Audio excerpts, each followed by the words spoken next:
অন্নপূর্ণা দেবী ঠান্ডায় নীল হয়ে যাচ্ছেন। ঠিক তখনই তিনি পকেট থেকে একটা রিভলভার বের করলেন।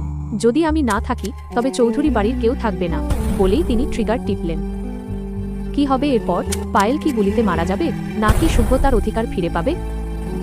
অন্নপূর্ণা দেবীর হাতের রিভলভার থেকে গুলি ছিটকে বেরোল। লক্ষ্য ছিল পায়েল, কিন্তু সায়ন শেষ মুহূর্তে পায়েলকে ধাক্কা দিয়ে সরিয়ে দেয়। গুলিটি গিয়ে লাগে জানলার কাছের এক বিশাল পাথরের মূর্তিতে। পাথরের টুকরো ছিটকে এসে অন্নপূর্ণা দেবীর কপালে লাগে, রক্তে তার সাদা থান ভিজে যায়। অন্নপূর্ণা উন্মত্তের মতো হাসছেন। রক্ত, আমাদের বংশের রক্ত আজ মাটিতে। পায়েল, তুই ভাবছিস জিতে গেছিস? শুভকে তুই মুক্ত করবি? শুভ তো কবেই মরে গেছে, ওটা তো ওর দেহটা পড়ে আছে শুধু, আত্মা আমি ভেঙে দিয়েছি। পায়েল, আপনার আত্মা পচে গেছে মা। সুস্মিতা দিদি, পাপিয়া দিদি, দাঁড়িয়ে দেখবেন না। আজ এই অন্ধকার ঘর থেকে শুভ দাদাকে বের করতেই হবে। সুস্মিতা আর পাপিয়া আজ আর ভয় পেল না। তারা অন্নপূর্ণা দেবীকে দেওয়ালের সাথে চেপে ধরল। 10 বছরের জমা হওয়া জেদ আর অপমান তাদের গায়ে অশরিক শক্তি এনে দিয়েছে। পায়েল বড় একটা পাথর দিয়ে শুভর পায়ে শেকল ভাঙতে শুরু করল। তো বাইরে বরফ পড়া শুরু হয়েছে হিমগড়ে। তাপমাত্রা এখন -5 ডিগ্রি। বাড়ির পুরুষরা কিংকর্তব্য বিমূঢ়। গৌতম বাবু, গিন্নিকে ছেড়ে দাও, তোমরা পাগল হয়ে গেছো। সুস্মিতা, পাগল আমরা 10 বছর আগেই হয়ে গিয়েছিলাম বাবা, আজ আমরা মানুষ হতে চাই। সায়ন, দাঁড়িয়ে দেখছো কি? তোমার দাদার এই অবস্থা কি তুমি দেখতে পাচ্ছ না? সায়ন ফুপিয়ে কেঁদে উঠল। সে আজ প্রথম মায়ের কোল ছেড়ে দাদার দিকে এগিয়ে এল। দাদা, আমাকে ক্ষমা করিস।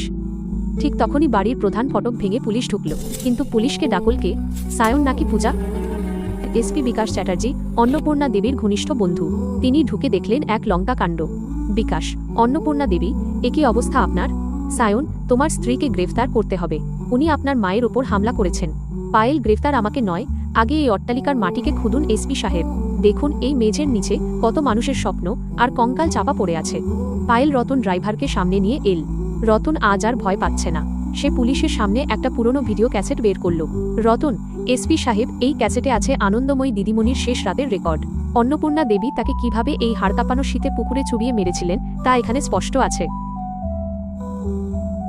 পূজা এতক্ষণ সব আড়ালে দেখছিল। সে এগিয়ে এসে এসপির সামনে দাঁড়াল। পূজা, ক্যাপ্টেন চ্যাটার্জি, আমি কল করেছি আপনাকে, তবে পায়েল বৌদিকে অ্যারেস্ট করতে নয়, আমার নিজের মাকে অ্যারেস্ট করতে। আমি লন্ডনে গিয়ে জেনেছি মা কেন আমাকে কোনোদিন বিয়ে করতে দেননি, কারণ মা চাননি আমি অন্য কোনো বাড়ির বউ হয়ে এই একই কষ্ট পাই। নিজের মেয়ের প্রতি ভালোবাসা আর বৌদের প্রতি ঘৃণা, এই বৈষম্যই আজ এই ধ্বংসের কারণ। অন্নপূর্ণা দেবী যখন বুঝতে পারলেন পুলিশ তার বিপক্ষে চলে যাচ্ছে, তিনি এসপির কান ঘেঁষে কিছু একটা বললেন। এসপির মুখ ফ্যাকাসে হয়ে গেল। বিকাশ, সবাই হাত ওপরে তুলুন। এই ক্যাসেট আর ডায়েরি আমি বাজেয়াপ্ত করছি। এসপি ক্যাসেটটা নিয়ে পায়ে চুরমার করে দিলেন। অন্নপূর্ণা দেবীর ক্ষমতার জোর এখনো শেষ হয়নি।